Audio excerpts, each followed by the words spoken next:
Je suis rentré de Tokyo pour trouver 40 personnes dans mon appartement et ma famille avait organisé une fête. Ma sœur Harry, je pensais que tu avais déménagé. Maman m'a tendu son manteau en chuchotant, aide un peu.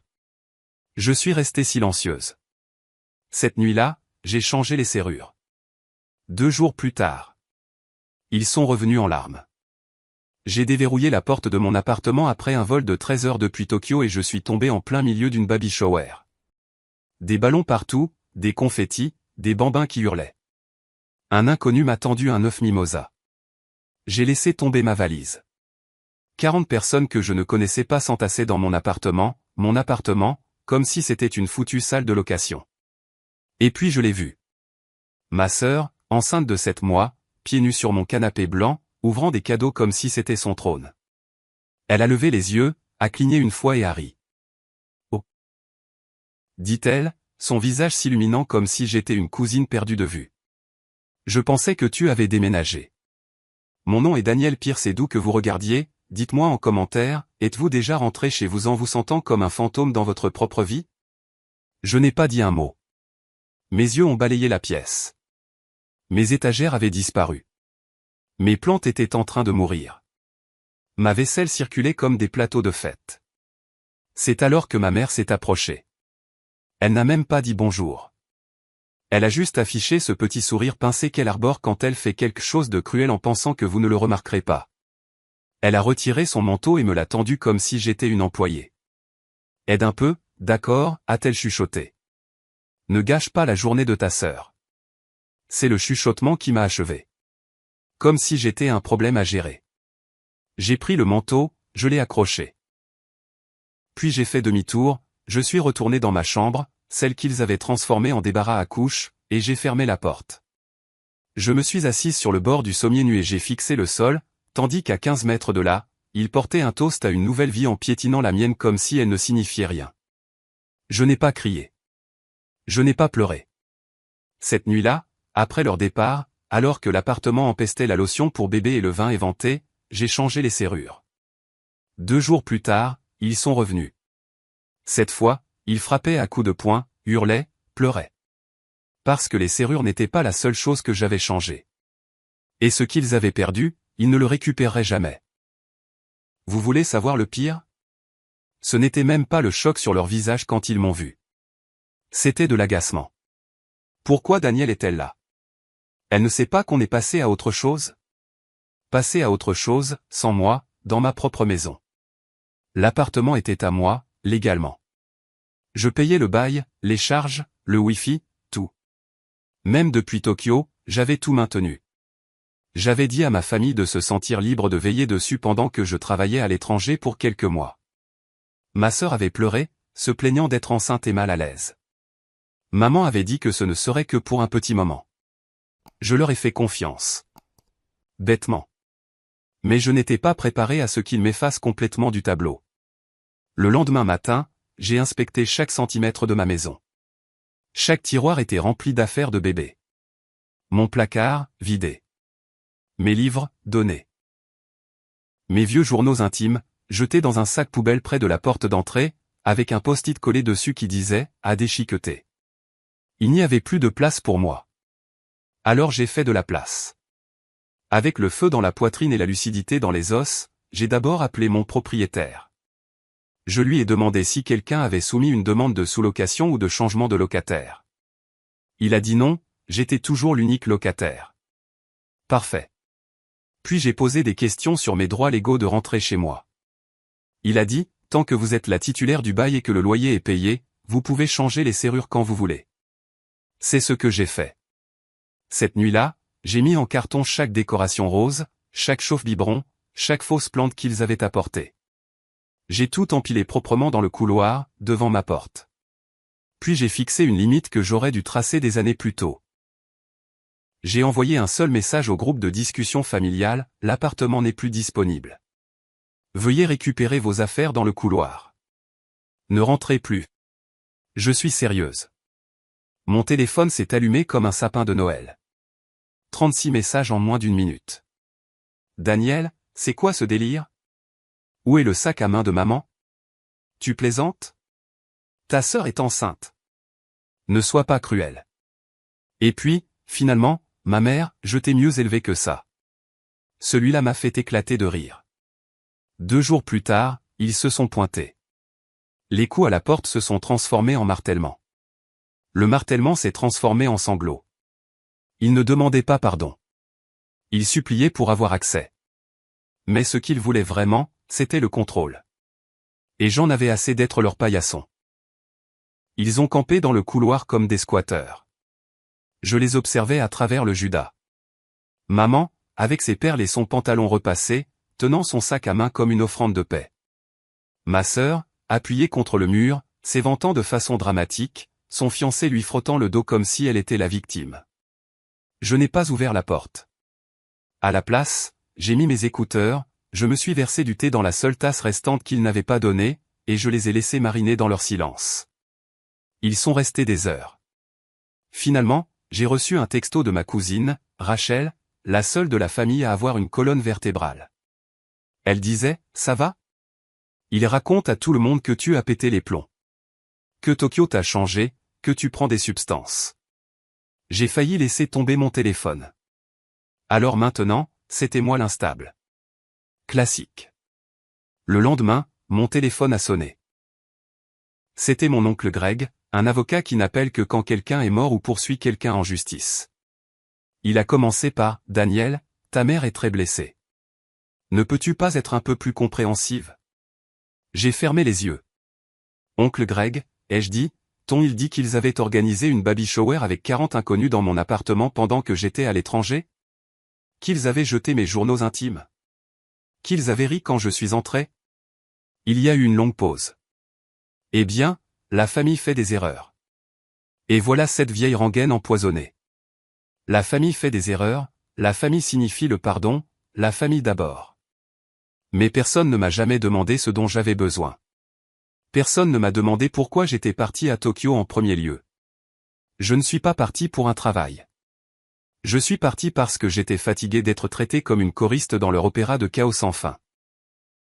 Je suis parti parce qu'à chaque fois que ma sœur pleurait, mes besoins étaient mis au placard. Parce que j'étais la forte, l'intelligente, celle que ça ne dérange pas. Mais ça me dérangeait. Ça me dérangeait énormément. Alors cette nuit-là, j'ai pris une décision. Pas seulement de les garder à l'écart, mais de récupérer ce qu'ils avaient pris. J'ai ouvert mon ordinateur portable. J'ai réservé une équipe de nettoyage, un serrurier, une entreprise de meubles. Et enfin, j'ai sorti la vieille enveloppe avec le chèque que je n'avais jamais encaissé. L'héritage que mon père m'avait laissé. Celui que maman disait que je ne saurais pas utiliser à bon escient. C'est drôle. Ce que j'ai fait ensuite était très sage. Je n'avais jamais touché à cet argent. Après la mort de papa, il nous avait laissé quelque chose à chacun. Ma sœur a eu la voiture, ma mère la maison, et moi, un chèque de banque de 48 000 $, scellé dans une enveloppe avec mon nom écrit de sa main, en lettres capitales. Je me souviens l'avoir tenu à l'enterrement, pendant que tout le monde me passait des mouchoirs et de la pitié. Maman s'était penchée et avait murmuré, « Mets ça de côté. Tu ne vas pas le claquer en voyage ou dans un appartement en ville, n'est-ce pas ?» J'avais 26 ans. Et à ce moment-là, j'ai su que peu importe mon âge, elle me verrait toujours comme celle qui avait besoin d'être gérée, dirigée. Alors j'ai mis l'enveloppe dans un coffre-fort. Et j'ai attendu. Maintenant, je savais exactement quoi faire. Au lever du soleil, l'équipe de nettoyage avait effacé toute trace de la baby shower de mon appartement.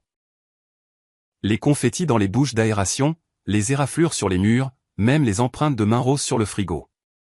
Disparu. J'ai remplacé le canapé, le tapis, et chaque assiette qu'ils avaient donnée. J'ai raccroché mes œuvres d'art, mis des draps propres sur mon lit, allumé la bougie au jasmin que je brûlais chaque dimanche avant qu'ils ne transforment ma maison en garderie. Puis j'ai appelé un agent immobilier. Pas pour partir. Pour acheter. J'avais toujours loué parce que ma mère m'avait martelé que je n'étais pas prête à être propriétaire. Mais ce chèque était ma clé. Et le meilleur dans tout ça ? La propriété juste en dessous de la mienne, l'étage entier, venait d'être mise en vente. Un peu cher, oui, mais j'avais des économies. Le chèque couvrirait le reste. Il y avait 2 entrées, 3 chambres, et c'était parfait. J'ai signé les papiers en moins de 24 heures. J'ai emménagé discrètement le lendemain, sans le dire à âme qui vive. Puis j'ai mis l'appartement du dessus, mon appartement d'origine, en location courte durée pour entreprise. Politique stricte, 4800 $ par mois, non négociable. En quelques jours, une entreprise de biotechnologie l'a loué pour ses cadres en visite. Et d'un coup, la maison qu'il s'était appropriée est devenue une propriété qu'il ne pourrait plus jamais toucher. Mais je n'avais pas fini. Parce que le coup de grâce, ce n'était pas une question d'argent. Il s'agissait de leur rappeler exactement qui ils avaient sous-estimé. 3 jours plus tard, j'ai reçu un appel de ma sœur. Numéro masqué. J'ai laissé sonner. 1 minute plus tard, j'ai reçu un message vocal. Sa voix tremblait d'une douceur fabriquée. Salut Dani. Je me demandais si on pouvait passer quelques heures.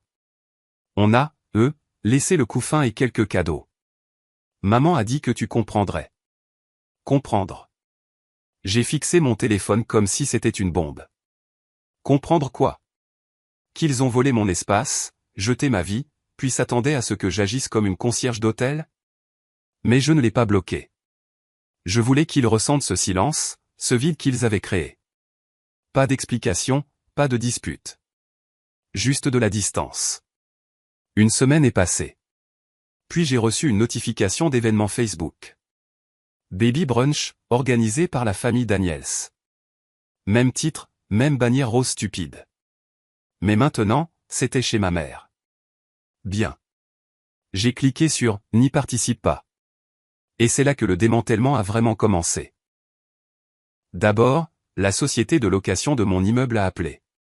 Bonjour mademoiselle Daniels, nous avons reçu une plainte pour tapage concernant des personnes qui flânent dans votre couloir. Je le savais déjà. J'ai visionné les images de la caméra du couloir de mon immeuble.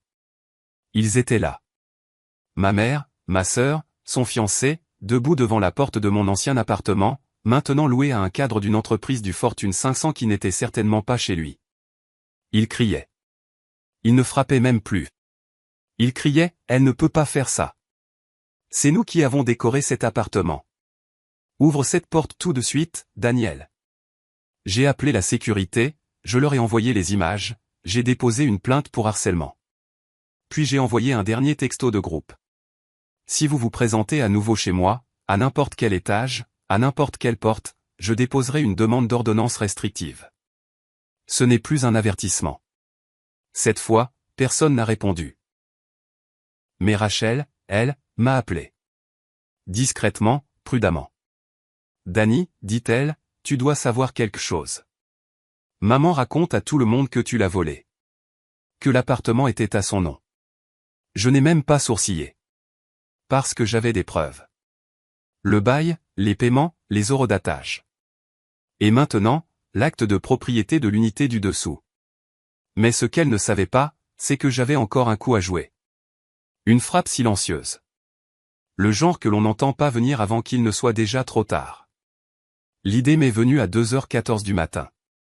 Le genre d'idée qui se glisse entre vos côtes et se niche derrière vos poumons.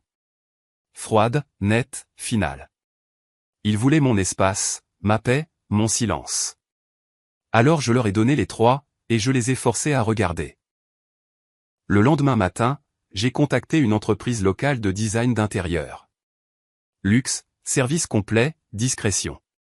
Je leur ai fait décorer mon ancien appartement, celui qui était maintenant loué à l'entreprise de biotechnologie, pour une séance photo.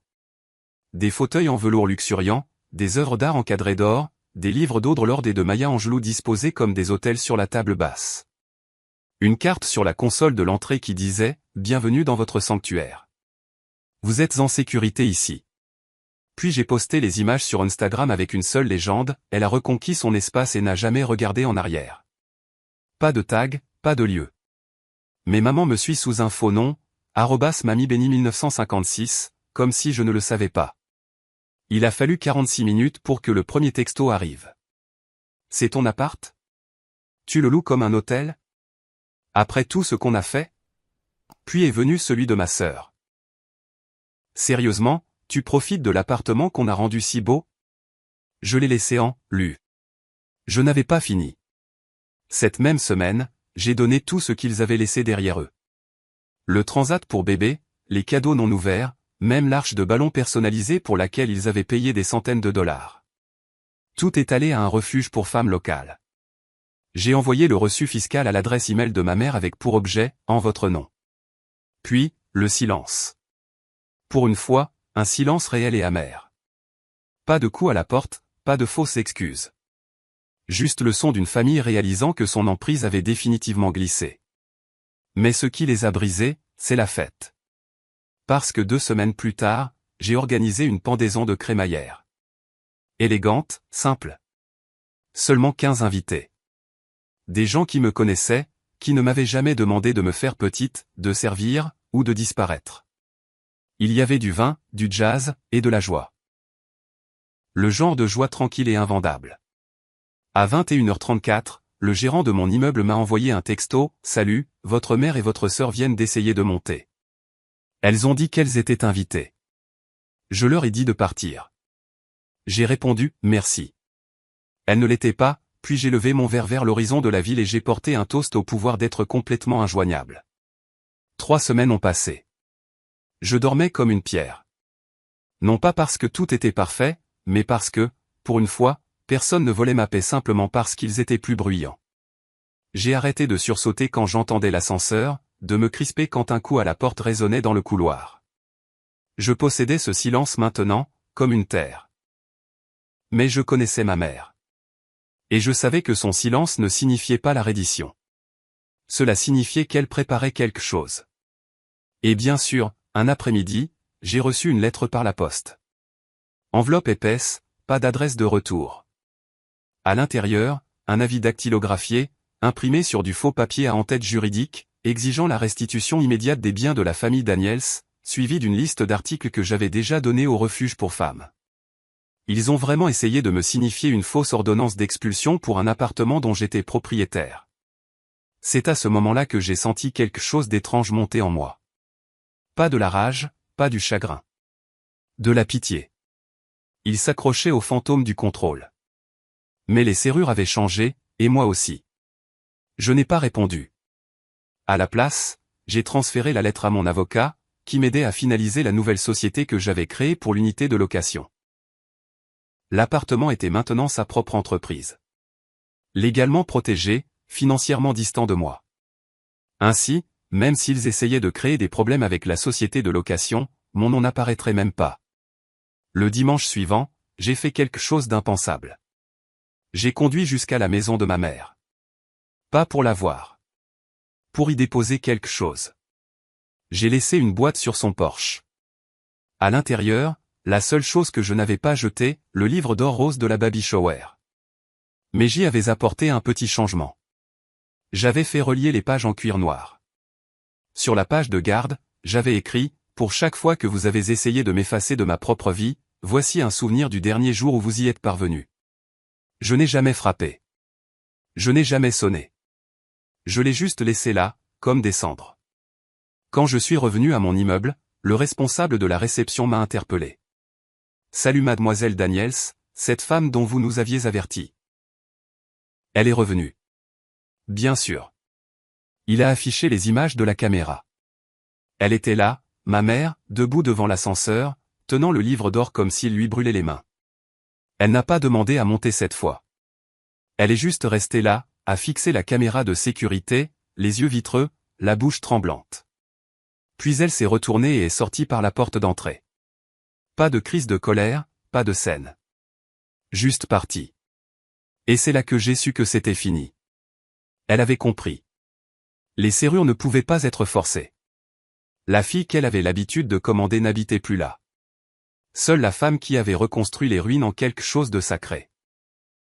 Cette nuit-là, je me tenais sur mon balcon, les lumières de la ville scintillant sous moi comme des applaudissements silencieux, et j'ai murmuré, « C'est à moi, maintenant. » Je n'ai rien posté pendant un certain temps. Pas de légende passive-agressive, pas d'histoire cryptique. Juste le calme et la liberté. Les gens disent toujours que pour tourner la page, il faut une conversation, un moment où l'autre personne voit enfin votre point de vue, s'excuse, change. Mais j'ai appris quelque chose de bien plus froid, de plus honnête. On ne vous donne pas toujours la possibilité de tourner la page. Parfois, vous la construisez avec les briques qu'on vous a jetées. Ce printemps-là, j'ai organisé mon premier brunch d'appréciation des locataires dans l'unité du dessous. Celle que ma famille traitait comme sa salle d'événements gratuite. Maintenant, elle abritait une jeune femme nommée Alicia et son fils en bas âge. Elle a pleuré en signant le bail, a dit que c'était le premier endroit qu'elle avait jamais eu à son propre nom. Pas de petite amie, pas de belle-mère. Juste à elle. Je l'ai regardée essuyer ses yeux et j'ai souri. Parce que d'une certaine manière, c'était moi, des années auparavant. Juste 100 personnes pour me tendre une clé. En lui faisant visiter l'espace, je lui ai montré le rebord de la fenêtre sur lequel je m'asseyais quand j'étais plus jeune, quand ma famille se disputait et que je disparaissais dans les livres. Elle l'a touché et a dit, on se sent en sécurité ici. J'ai simplement hoché la tête. Bien. C'est le but. Quelques semaines plus tard, j'ai reçu un dernier message de ma sœur. C'était une photo d'elle debout devant l'ancienne maison de notre mère. Légende, devine qui emménage. Passe si tu veux voir ta nièce un de ces jours. Elle demande après toi. Pendant une fraction de seconde, mon cœur s'est serré.